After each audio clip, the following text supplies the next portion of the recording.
O modelo 3D é uma representação gráfica da superfície de um objeto em 3 dimensões. O que isso quer dizer? Isso quer dizer que eu estou construindo, ou desenhando, se você preferir, a largura desse objeto no eixo X, o comprimento desse objeto no eixo Y e a profundidade desse objeto no eixo Z. Esse espaço tridimensional a gente também chama de espaço euclidiano. Mas isso não é tão importante agora. O importante é entender que a gente está construindo um desenho ou uma estrutura que acontece em 3 dimensões e que essas dimensões elas são pré-determinadas pelos eixos x, y e z, e cada um já atende também a uma das medidas que a gente usa, ou seja, o x é associado geralmente à largura, o y ao comprimento e o z à profundidade. E por que a gente fala que é design de superfície? A gente fala que é design de superfície porque os modelos eles são ocos, por dentro eles não são preenchidos. Então, se eu entrar dentro do meu modelo aqui, não vai ter preenchimento lá dentro, vai ser só a casca. Então, como eu estou fazendo o design só da casca dos modelos, a gente fala design de superfície. E a superfície de um modelo 3D é feita de vértices, edges e faces. Um vértice é uma coordenada no espaço 3D, ou seja, cada um desses pontos do meu modelo 3D é um vértice. E cada um deles representa um valor de coordenada que eu posso conferir aqui nessa aba lateral. Se eu selecionar um vértice, essa aba vai mostrar qual que é a coordenada que esse vértice desenha. Ou seja, esse vértice está em 1 metro de x, 1 metro de y e 1 metro de z. Se eu pegar um outro vértice, pegar esse vértice aqui de trás, ele está a menos 1 metro de x, menos 1 metro de y e menos 1 metro de z. Se eu modificar a coordenada de qualquer um desses vértices, eu vou estar modificando o design do meu modelo. Então, se eu pegar esse vértice aqui e alterar a coordenada, eu vou estar modificando o design do meu objeto. Então, o vértice ele é esse ponto ou essa coordenada 3D e ele é a base fundamental para a construção do modelo. Tudo que eu vou ver no modelo 3D é construído a partir desses vértices. Agora que eu defini o que é um vértice, eu vou apagar todos os vértices desse cubo, com exceção de um. Então, eu vou ter só um único vértice aqui na minha cena. Quando eu tenho dois vértices, né, quando eu tiver um segundo vértice, eu vou poder criar um edge. O edge, ele é a ligação entre dois vértices. Então, essa linha que liga dois vértices é o que a gente vai chamar de edge.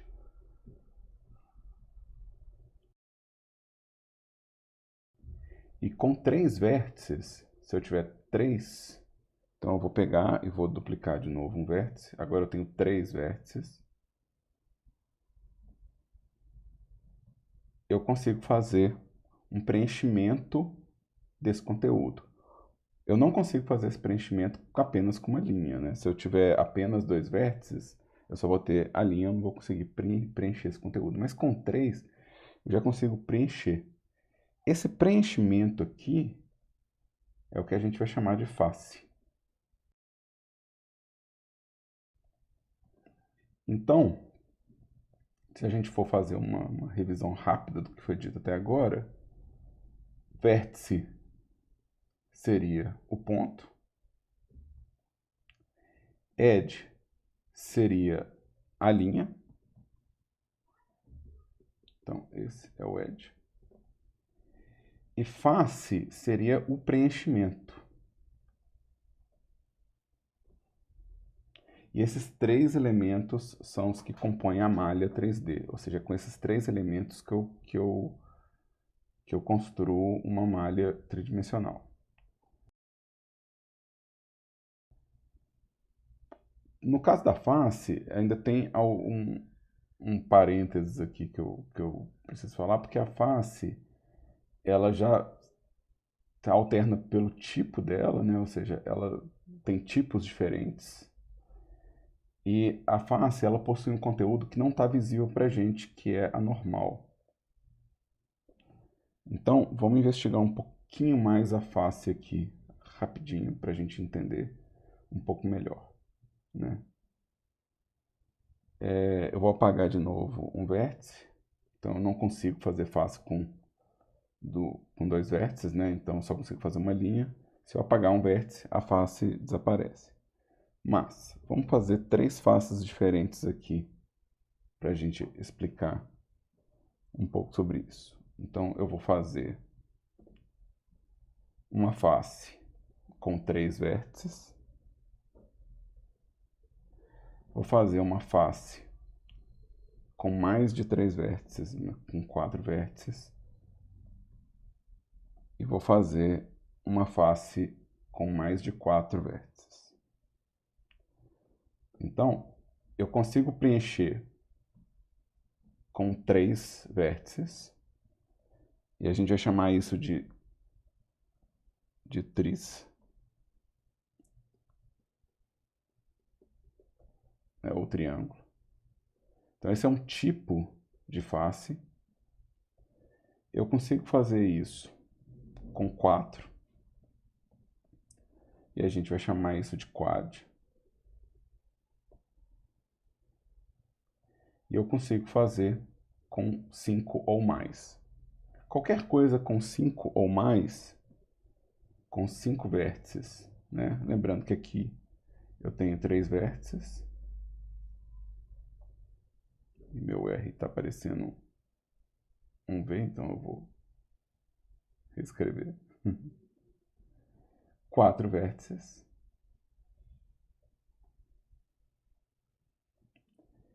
E 5 ou mais. 5 ou mais. Tudo que tiver 5 vértices ou mais, a gente vai chamar de n-gon. Tá? Que é um polígono com um número n de lados, né? Então a gente pensa que é um polígono com um valor não definido ainda de lados. Esses 3 tipos de face já é uma característica que a gente não tem que preocupar em relação ao vértice ou ao edge. Edge é sempre uma linha, o edge sempre vai ter 2 vértices, né? E o vértice é sempre um ponto. Mas a face, ela possui essa natureza. E isso tem uma implicação no jeito de modelar, porque o jeito como o computador calcula o preenchimento é através de uma linha invisível que a gente não está enxergando aqui, tá? Então, vamos avançar um pouquinho mais. Essa parte é um pouco mais detalhada, mas ela é importante a gente começar com ela um pouco mais bem definida, porque ela vai interferir nas estratégias de modelagem no futuro, tá? Então, todas essas faces aqui têm uma linha invisível perpendicular ao preenchimento.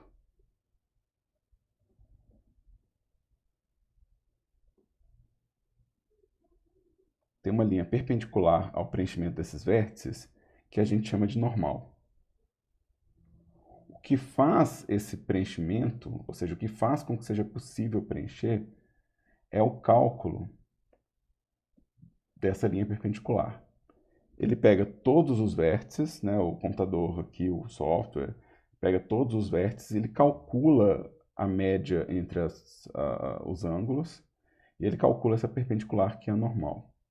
Eu não estou vendo a normal aqui no meu software, mas tem como eu ligar a visualização dessa normal para a gente ver ela melhor. Tá? Eu possuo aqui no software algumas configurações de visualização que permite que eu veja a normal de cada face. Então, se eu ligar aqui, vai ser possível ver uma linha acontecendo perpendicular às minhas faces. Essa linha que eu liguei ela aqui é a normal. E ela vai orientar o software para calcular como que a luz que vai bater nessa superfície reflete.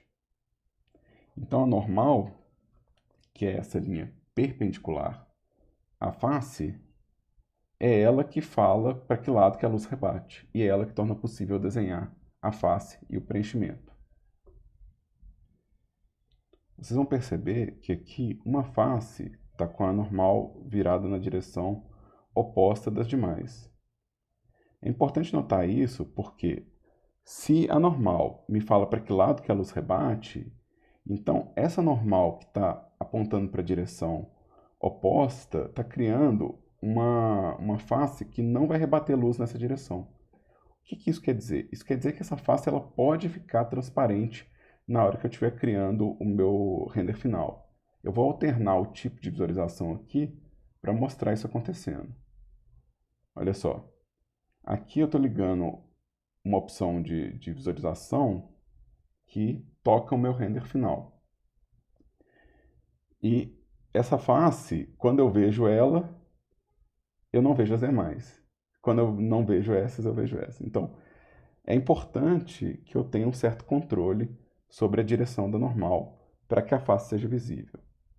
Alguns softwares conseguem compensar a direção da normal, ou seja, alguns softwares vão ter uma opção na criação dos materiais ou da colorização que vai permitir que você tenha a face virada para os dois lados. E com frequência essa opção é ligada às vezes por padrão, mas ela não é totalmente compatível com todos os softwares. Então a gente tem que modelar já pensando na possibilidade de uma normal estar invertida e ela não ser visível no resultado final. Principalmente se alguém que estiver vendo esse curso for para a área de jogos.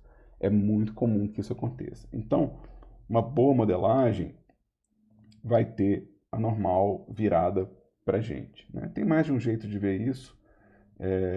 A gente tem configurações de orientação de face, que vai permitir que você veja no seu modelo qual face que está invertida ou não, mesmo que você não esteja vendo a perpendicular da normal. Né? E existem recursos para virar normal, né? Existem recursos para a gente poder arrumar isso de forma fácil. Tá? Mas é algo importante a se notar. Ou seja, a direção da minha normal é algo importante de entender no desenho de um modelo 3D. É importante que você saiba que o preenchimento ele existe graças a essa normal, ou seja, é a normal que faz o preenchimento, e que a direção dessa normal é que torna possível o desenho da iluminação e o desenho desse preenchimento na direção do usuário. Tá? Outro aspecto importante da normal é que a normal ela é resultado desse cálculo entre as perpendiculares dos vértices. Né? Então, os vértices eles também possuem normais, assim como os edges também possuem normais. E a normal da minha face ela é resultado do cálculo de perpendicular entre esses pontos. Então, uma coisa interessante vai acontecer. As faces que são quadradas, se eu dobrar elas,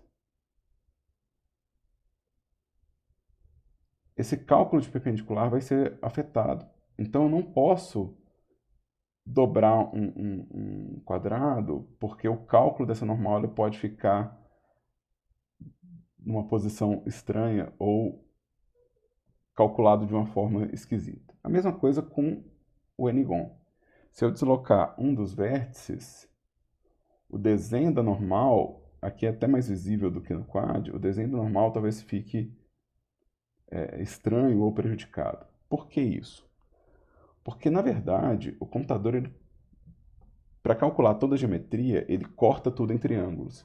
Ou seja, apesar de eu conseguir fazer um preenchimento com 4 vértices e fazer um preenchimento com mais vértices, o computador está sempre procurando uma forma de cortar isso em triângulos. Então aqui o computador ele fala, não, se você está fazendo essa forma, então existe um triângulo aqui. Se você está fazendo uma forma, então existem triângulos aqui. Então, no final das contas, tudo que o computador faz na modelagem são triângulos. E aí fica aquela questão, ué, mas se tudo que faz triângulo, para que eu vou mexer com essas outras formas, né? Ou seja, se o computador vai fazer tudo em triângulo e fazer nas outras formas provoca um erro, para que eu vou usar essas duas formas? Bom, porque elas têm função, elas são úteis para quem está criando o resultado visual. Então a gente vai ter já na criação de faces, além dos 3 tipos de face e da preocupação com a normal, a gente tem uma preocupação também com como lidar com a geometria quando estiver modelando. Então, eu vou apagar essas 3 formas aqui e vou fazer elas mais bonitinhas aqui. Então, eu vou adicionar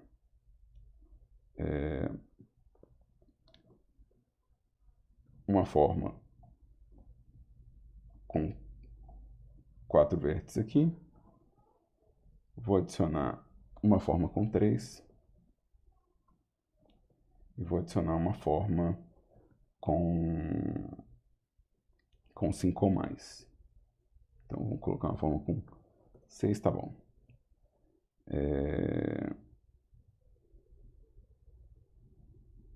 6 tá bom. Eu vou fazer um preenchimento dela também, para a gente investigar isso aqui um pouco mais.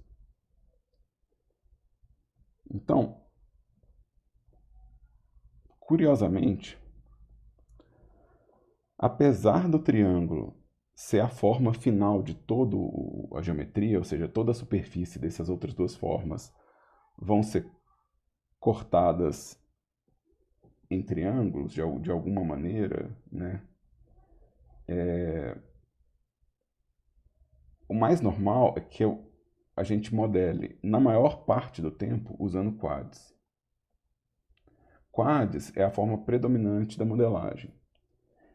Isso acontece porque quando eu tenho uma modelagem feita com quads, eu tenho o conceito de aresta oposta, ou seja, se eu tenho essa linha, né, o edge oposto, eu sei que existe uma linha oposta a ela.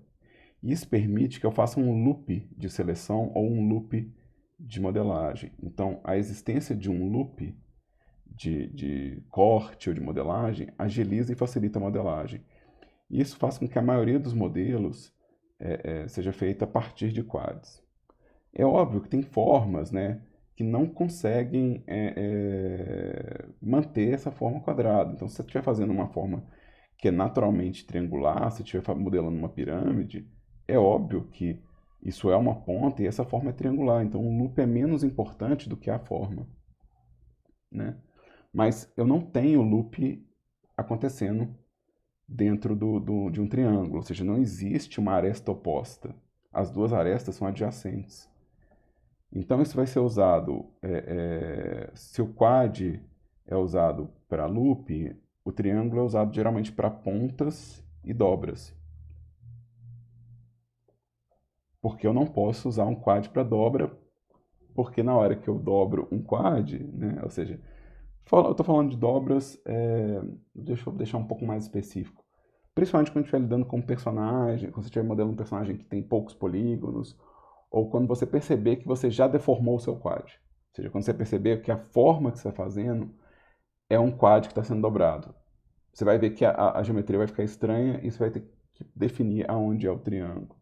Vou fazer aqui rapidinho, só para servir de exemplo. Então, se eu estiver dobrando um quad, mas eu quiser que a dobra aconteça por aqui, eu vou ter que definir, né? Deixa eu fazer um pouco mais bonitinho isso aqui. Deixa eu fazer um pouco mais bonitinho. Deixa eu pegar a minha anotação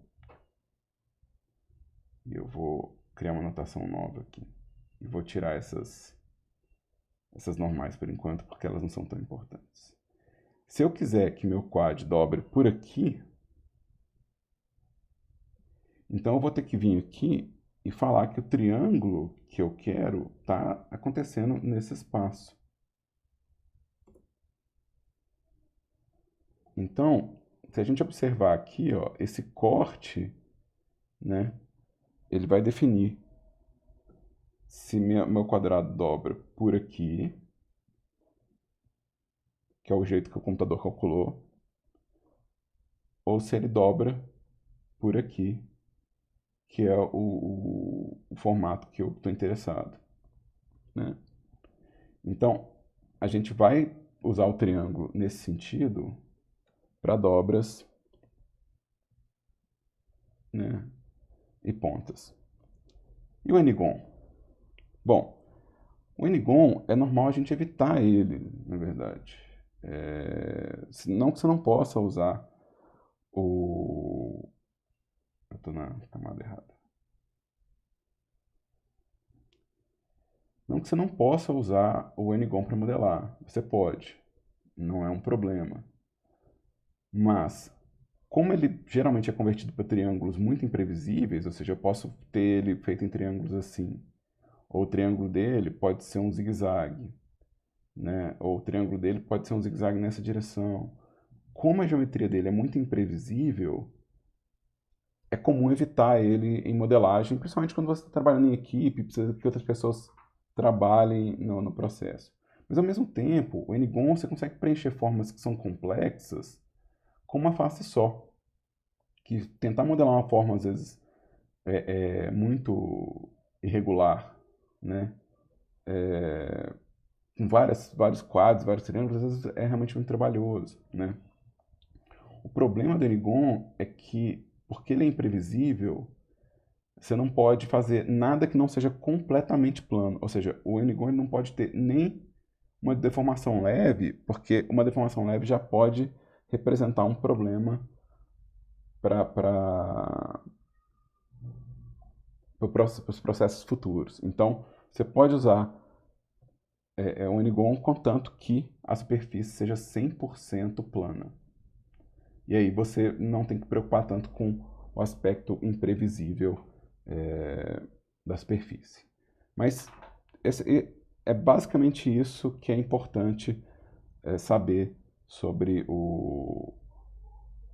por enquanto, sobre o triângulo, né, o quadrado e o N-gon, ou, se preferir, tris, né, tris, quads, que é como a gente se refere dentro dos próprios softwares, tris, quads e N-gon. Tá? Então, isso é algo que a gente tem que manter em mente no processo. Ou seja, a face ela tem 3 tipos diferentes, e esses tipos têm comportamentos diversos e que vão ter que ter uma atenção própria, né? Então, quando estiver modelando um objeto, né, lembrar disso, que o número de vértices que você está usando numa superfície importa, né? Um outro elemento que faz parte de modelo 3D é a origem dele. O que é a origem de modelo 3D?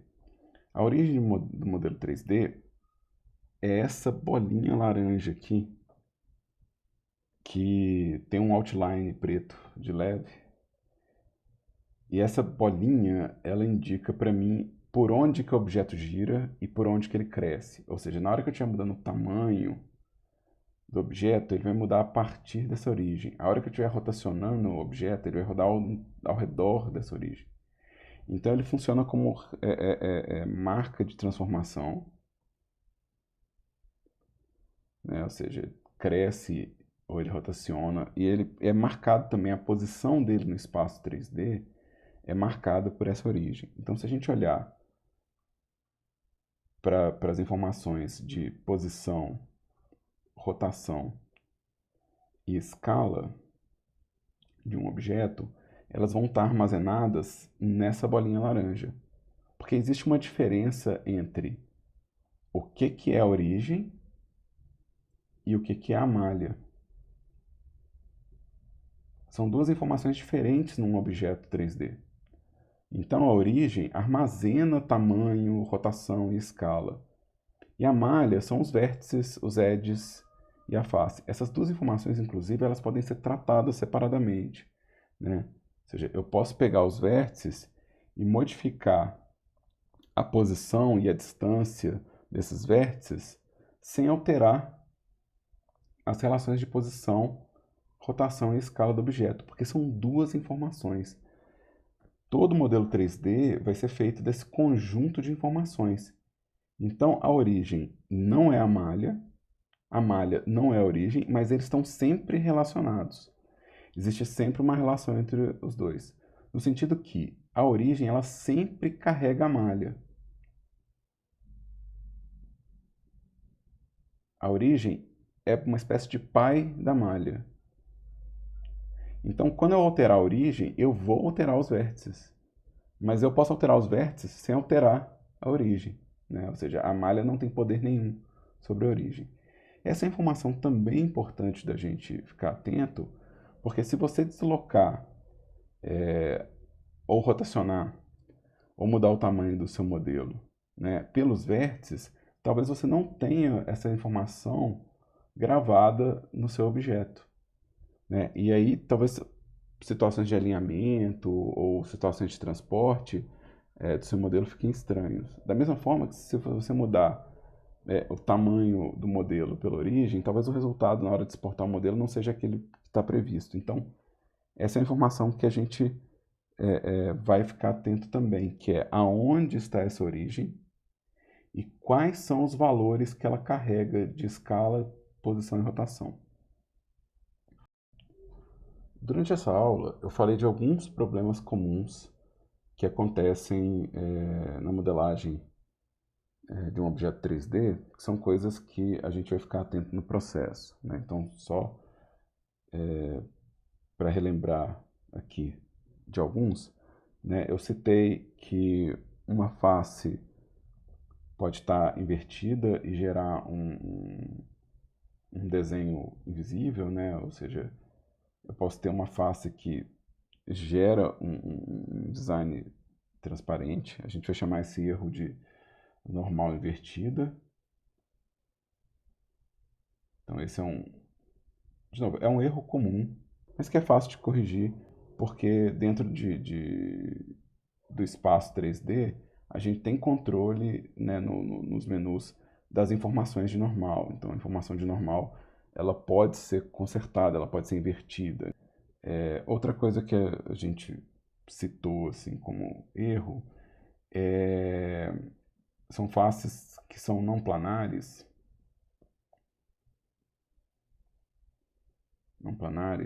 e que podem representar um design estranho no seu modelo ou imprevisível, né? Então a gente sabe que as faces não planares que são problemáticas são os quads e o anigon, e que pode ser resolvido convertendo a face que é problemática para triângulo, né? Então esse é um jeito de resolver, tá? A origem também pode apresentar um problema, né? Se você tiver uma origem no modelo que está muito afastada, né, está muito desencontrada com a geometria do seu modelo, né, ou seja, vamos supor que você, num processo de modelagem, afastou demais a relação da origem com o modelo, ou seja, você não está vendo aonde que está a origem, você está no seu modelo e fala assim, mas cadê a origem, né? Aonde está a origem do modelo? Então, se a origem não está visível, ela pode estar numa má localização. Então, a localização da origem é uma coisa que a gente já pode começar a ficar atento desde o começo, né? É algo para você observar quando estiver vendo o seu modelo. Além de você observar como que a geometria está comportando, né? É importante você ficar atento com a localização da origem. Se você estiver rotacionando o seu modelo, escalonando o seu modelo e o comportamento está estranho, ou se você não está vendo a origem, né? Porque você pode não estar vendo a origem porque a origem está desligada nas opções de visualização, né? Tem como pedir para a origem ficar desligada na visualização, né? É uma opção de software, né? Então, assim, eu não estou vendo minha origem em lugar nenhum. Pode ser que você não está vendo porque ela está desligada. Mas se a origem não está visível, mas se o modelo comporta de forma correta, não tem problema. O problema é se a origem estiver visível e o comportamento do modelo não estiver estranho. Isso quer dizer que sua origem está em algum lugar muito afastado ou muito desencontrado com a informação da geometria. Então, a localização da origem ela é algo para a gente prestar atenção, né? E uma outra variável comum que pode representar um problema é se as relações de escala, posição e rotação, elas podem também representar um problema na modelagem. Qualquer convenção aqui, a convenção é que nosso modelo, quando a gente estiver finalizando ele, a escala dele vai ser de 1 e a rotação vai ser de 0. Então, isso quer dizer que o modelo ao final, ou seja, aquele objeto ao final, antes das duplicatas, antes de fazer a montagem de cenário, aquele tamanho é o tamanho dele mesmo e que a rotação dele está no estado que a gente pode chamar de repouso, né? Então, a gente vai ficar atento para que a rotação dos eixos seja 0 e que a escala seja 1. De novo, isso é no final do modelo, isso é na finalização do modelo. E, de novo, isso é uma coisa que a gente vai ver que tem como aplicar de uma vez só, né? Então, se você tiver um modelo... deixa eu arrumar a origem disso aqui, porque... Deixa eu arrumar um pouco a origem disso aqui, porque está me incomodando, né? Então, se eu quero que essa seja a escala do meu modelo final, né?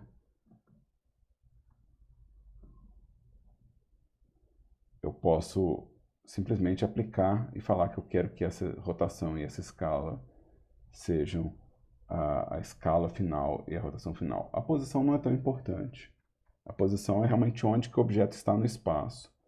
Então tem mais preocupação com a localização da origem. Então se você quer que seu objeto esteja no centro do mundo, mas quando você coloca no centro, ele ainda fica deslocado em relação ao centro, isso quer dizer que sua origem está numa posição ruim, né? Mas, de novo, isso aqui é algo que a gente vai ficar atento o tempo todo durante o processo de modelagem. Tá? São as primeiras coisas que a gente vai ficar atento. E são, de novo, são erros comuns de cometer, mas que não são erros graves e são fáceis de corrigir. É só algo para a gente nunca perder de vista no processo de modelagem.